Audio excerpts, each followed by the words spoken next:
सवाल नंबर 1, गंगाजल कभी खराब क्यों नहीं होता है? सवाल नंबर 2, आरती के समय ताली क्यों बजाते हैं? सवाल नंबर 3, ट्रेन के डिब्बे पर एक्स का निशान क्यों होता है? सवाल नंबर 4, सीआरपीसी की धारा 144 क्या है? सवाल नंबर 5, सोने में जंग क्यों नहीं लगती है? सवाल नंबर 6, वकील काले कोट ही क्यों पहनते हैं? इन्हीं सवालों के जवाब हम इस वीडियो में जानेंगे, तो कृपया वीडियो को अंत तक जरूर देखें। सवाल नंबर 1, गंगाजल कभी खराब क्यों नहीं होता है? ये तो हम सभी को पता है कि एक समय के बाद कोई भी चीज खराब होने लगती है, चाहे वह खाने पीने की चीज क्यों न हो। लेकिन आप यह सुनकर हैरान हो जाएंगे कि भारत की एक नदी है जिसका पानी कभी खराब नहीं होता है। इस नदी का नाम है गंगा नदी है। दरअसल लोग गंगा नदी को मां स्वरूप मानते हैं और इस गंगा नदी की प्रतिदिन भव्य आरती और पूजा भी होती है। भारतीय लोग गंगा नदी को लेकर बेहद आस्था मानते हैं, साथ ही गंगा नदी की काफी मान्यता भी है। आपको बता दें कि गंगा जल खराब नहीं होने के कई वैज्ञानिक कारण हैं। गंगा नदी के जल में बैक्टीरिया फोकस नामक एक बैक्टीरिया पाया गया है, जो पानी के अंदर रासायनिक क्रियाओं से उत्पन्न होने वाले पदार्थों को खाता रहता है। इससे जल की शुद्धता बनी रहती है। दूसरा कारण गंगा के पानी में गंधक की प्रचुर मात्रा मौजूद रहती है, क्योंकि यह हिमालय पर्वत पर उगी अनेकों जीवनदायिनी जड़ी बूटियों को स्पर्श करता हुआ आता है। इस कारण से गंगा नदी का पानी कभी खराब नहीं होता है। सवाल नंबर 2, आरती के समय ताली क्यों बजाते हैं? दरअसल हम किसी भी मंदिर में आरती के समय सभी को ताली बजाते हुए देखते हैं और खुद भी ताली बजाना शुरू कर देते हैं। ऐसे कई मौके होते हैं जब ताली बजाई जाती है, किसी समारोह में, स्कूल में, घर में आदि स्थानों पर। जब भी कोई खुशी और उत्साह वाली बात होती है तो हम उसका ताली बजाकर अभिवादन करते हैं। क्या कभी आपने सोचा है ताली बजाते क्यों हैं? अगर आप नहीं जानते हैं तो आइए इस सवाल के जवाब में जानते हैं। आपको बता दें कि ताली बजाना एक व्यायाम है। हमारी हथेलियों में शरीर के अन्य अंगों की नसों के बिंदु होते हैं, जिन्हें एक्यूप्रेशर बिंदु कहते हैं। ताली बजाने से इन बिंदुओं पर जोर पड़ता है और संबंधित अंगों में रक्त संचार बढ़ता है, जिससे वे बेहतर काम करने लगते हैं। एक्यूप्रेशर पद्धति में ताली बजाना सबसे ज्यादा लाभदायक माना गया है। ताली बजाने की परंपरा पुरातन काल से चली आ रही है। शायद ऋषि मुनियों को पता था कि लोगों के पास व्यायाम करने तक का समय नहीं बचेगा। इसी बात को ध्यान में रखते हुए उन्होंने मंदिरों में ताली बजाने की परंपरा शुरू की, ताकि कुछ देर ही सही पर हम व्यायाम कर सकें। सवाल नंबर 3, ट्रेन के डिब्बे पर एक्स का निशान क्यों होता है? दोस्तों, ये तो आपने जरूर देखा होगा कि ट्रेन का जो अंतिम डिब्बा होता है उसके पीछे सफेद या पीले रंग का एक्स का निशान बना होता है।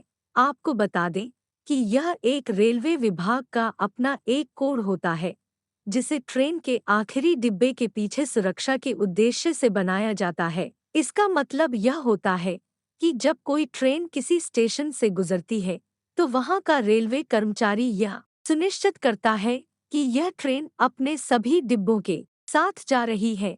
अगर किसी ट्रेन के आखिरी डिब्बे में यह निशान नहीं है तो इसका मतलब है कि ट्रेन का कोई डिब्बा पीछे छूट गया है। इस तरह की स्थिति रेलवे विभाग के लिए आपातकालीन की स्थिति है और इस तरह के स्थिति में किसी दूसरी ट्रेन को उस ट्रैक पर जाने की अनुमति नहीं दी जाती है। इस स्थिति में रेलवे कर्मचारी अपनी आवश्यक कार्यवाही करते हैं। इसीलिए हर ट्रेन में आखिरी डिब्बे पर एक्स का निशान जरूर होता है। सवाल नंबर 4, सीआरपीसी की धारा 144 क्या है? जब कहीं भी किसी हिंसा या तनाव के बाद किसी इलाके का माहौल खराब होता है या खराब होने की संभावना होती है और तनाव बढ़ने की उम्मीद है, तो ऐसे वक्त में धारा 144 उस इलाके में लगा दी जाती है। इसीलिए कह सकते हैं कि शांति व्यवस्था कायम करने के लिए ही धारा 144 लगाई जाती है। धारा 144 लगाने के लिए मजिस्ट्रेट यानी कि जो जिला अधिकारी द्वारा एक नोटिफिकेशन जारी किया जाता है। इसके बाद पूरे इलाके में धारा 144 का ऐलान कर दिया जाता है। धारा 144 कुछ विशेष परिस्थितियों में लगाई जाती है, जैसे दंगा, लूट, हिंसा, मारपीट आदि को रोकने के लिए। जिस जगह भी धारा 144 लगाई जाती है, वहां पर 4 या उससे ज्यादा लोग इकट्ठे नहीं हो सकते। धारा को लागू किए जाने के बाद उस स्थान पर इस हथियारों के ले जाने की भी रोक लगा दी जाती है। धारा 144 लागू होने के बाद उस इलाके में नागरिकों की सुरक्षा के लिए लोगों को घर से बाहर समूह बनाकर घूमने पर प्रतिबंध होता है। यही नहीं, यातायात को भी कुछ समय तक बंद कर दिया जाता है और उस इलाके में इंटरनेट सेवाओं आदि को भी कुछ समय के लिए बंद कर दिया जाता है। धारा 144 के उल्लंघन पर पुलिस द्वारा अगर कोई व्यक्ति धारा 144 का पालन न करे तो उस व्यक्ति की गिरफ्तारी धारा 107 आईपीसी या फिर धारा 151 आईपीसी के तहत की जा सकेगी और 1 साल से 3 साल तक जुर्माने से भी दंडित किया जा सकता है। सवाल नंबर 5, सोने में जंग क्यों नहीं लगती है? सोना एक निष्क्रिय धातु है।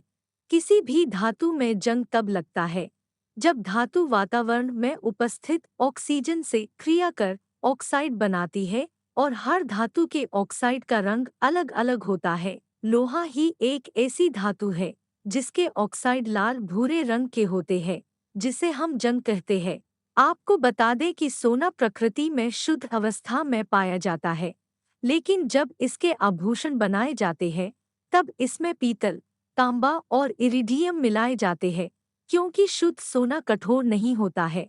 लेकिन इन धातुओं के मिलाने से ही आभूषणों को बनाया जा सकता है और इसीलिए कुछ समय के बाद आभूषण अपनी चमक खो देते हैं, क्योंकि इनमें उपस्थित अन्य धातुएं ऑक्सीजन से क्रिया कर अपने ऑक्साइड बनाती है, लेकिन उन ऑक्साइड का रंग लाल भूरा नहीं होता है। इसलिए सोने में कभी भी लोहा नहीं मिलाया जाता है, क्योंकि दोनों की कठोरता में बहुत अंतर होता है। इसलिए सोने में कभी जंग नहीं लगती है। सवाल नंबर 6, वकील काले कोट ही क्यों पहनते हैं? अक्सर हम किसी न्यायाधीश या वकील को देखते हैं तो वे काले रंग के कोट में देखने को मिलते हैं। भारत में 1961 के अधिनियम के तहत में वकीलों के लिए सफेद बेंड टाई के साथ काला कोट अनिवार्य कर दिया गया था। यह काला कोट न्याय के प्रति उनमें विश्वास जगाता है और उन्हें समाज के अंदर एक सम्मानजनक स्वरूप प्रदान कराता है।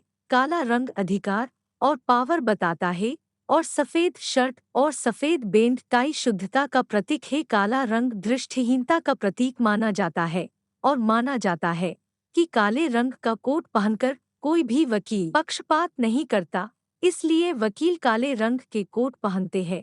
और यह भी कहा जाता है कि काले कोट की प्रथा इंग्लैंड से आई है। साल 1694 में ब्रिटेन की महारानी क्वीन मैरी की चेचक की वजह से मौत हो गई।